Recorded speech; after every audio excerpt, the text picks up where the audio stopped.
One of the most brilliant aspects of LEGO is what's known as the LEGO system, a design philosophy that ensures that each brick is compatible with others, regardless of when they were made. This system ensures that bricks made all the way back in the 1960s can still fit in with the ones produced today, creating a vast and interconnected ecosystem of play. It's this versatility that sets LEGO apart from other toy companies and has been a key factor for its enduring success. However, despite this harmony, not all LEGO pieces have fit seamlessly into this system. In fact, some have been downright strange, from a working hole punch to an entirely different Star Wars lightsaber design. Today, we're diving into some of the strangest LEGO pieces ever created. To kick things off, let's talk about the skateboard and snowboard spinner. Officially called the LEGO Spinning Sports Trick Handle with spinning turntable, this piece appeared in only 2 sets in 2003. The Skateboard Vert Park Challenge and the Snowboard Super Pipe. It was designed to capitalize on the popularity of tech decks, allowing kids to place a minifigure's torso on a spinning piece with molded short legs, making it look like the minifigure was bouncing on the skateboard or snowboard. The idea was that kids could use the handle to spin a figure around at high speeds. Unfortunately, this didn't go over well. The spinning was far too fast and the gimmick never really caught on. Perhaps the world just wasn't ready for super fast spinning minifigures. Continuing on with LEGO Sports, let's take a look at LEGO Hockey. LEGO made a mixture of both minifigure and non-minifigure based sets during this time, and it's the non-minifigure ones I find most interesting. Looking at the success of Bionicle, LEGO thought it would be a great idea to represent the sport of hockey with these robot-looking monstrosities. They admittedly had some cool features, but their looks, particularly with the faces, just made them an odd choice for hockey.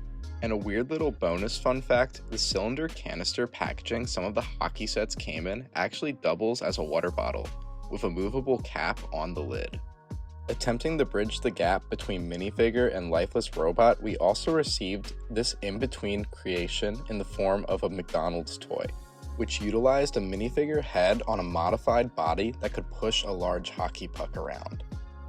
Speaking of McDonald's toys, their partnership with LEGO has gave way to a whole host of quirky and odd LEGO parts. Take for instance this chicken print on a 2x3 slope that came out with a McDonald's toy in 1999.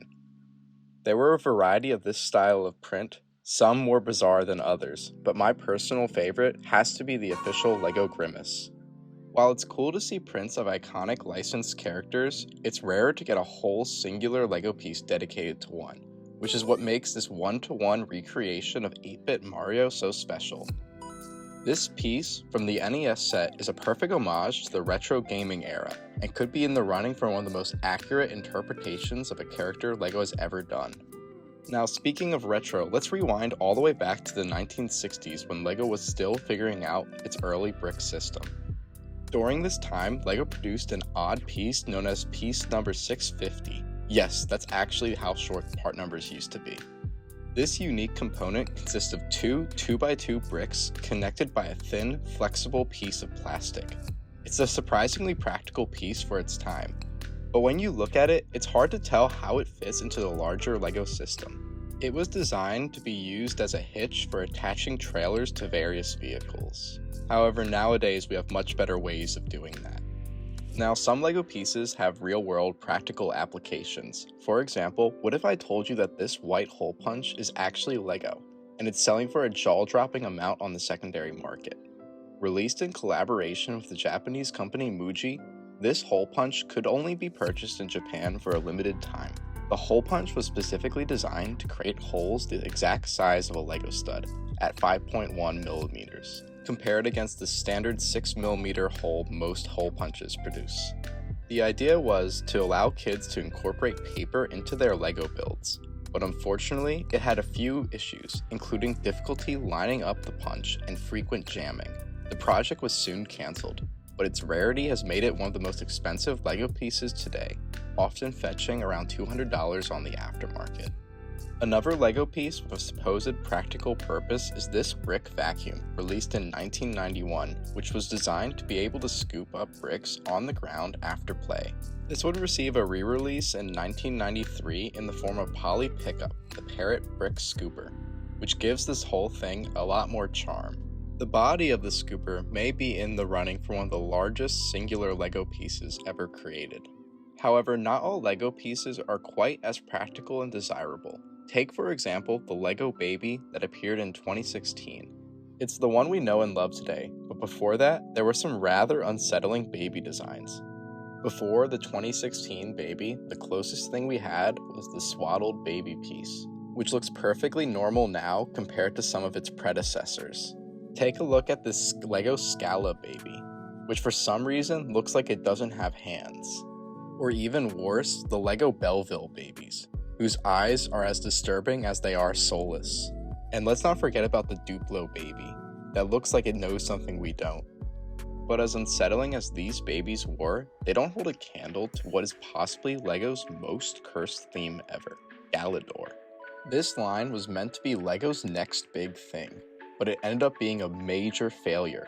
The pieces were designed using a completely different approach from traditional LEGO sets, with highly articulated action figures resembling humans and alien creatures. Unlike LEGO's future success with Bionicle, Galidor's designs were awkward with oversized body parts and cybernetic limbs that looked out of place in the LEGO universe. The strange aesthetic caused the line to be widely disliked, and it was discontinued after just 2 years. However, the bizarre pieces from Galidor remain highly collectible, especially from those who appreciate their oddball charm.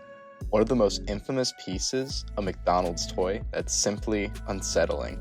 And lastly, as promised, let's take a look at an alternate history where the LEGO Star Wars lightsaber hilt could have been completely different. Take a look at this promotional work for the original wave of LEGO Star Wars. At first glance, it looks nearly identical to the lightsabers we use today. But if you look closely, you can notice some key differences. It is evident based on these photos that somewhere along the line, LEGO changed the design of the lightsaber hilt slightly, which isn't uncommon, especially considering that Qui-Gon's hairpiece in this photo was changed to add more texturing. There has been much speculation related to why this change was made, with some suggesting that it could have been a durability issue or an issue of making it easier to mass produce. Either way, this piece as we see it here never made it into official sets. However, a different lightsaber prototype did end up being produced in real life. Often considered the first LEGO Star Wars set ever, this sneak peek look at the debut of LEGO Star Wars was given to a select few people in 1999. This set featured minifigures of both Darth Vader and Luke Skywalker holding their lightsabers. But if you look closely, you can see that both have a rounded top prototype blade. This is unique to this set alone, as all other lightsaber blades use a standard bar piece. But none of these oddities can top the strangest LEGO piece of all time, the 1x5 plate.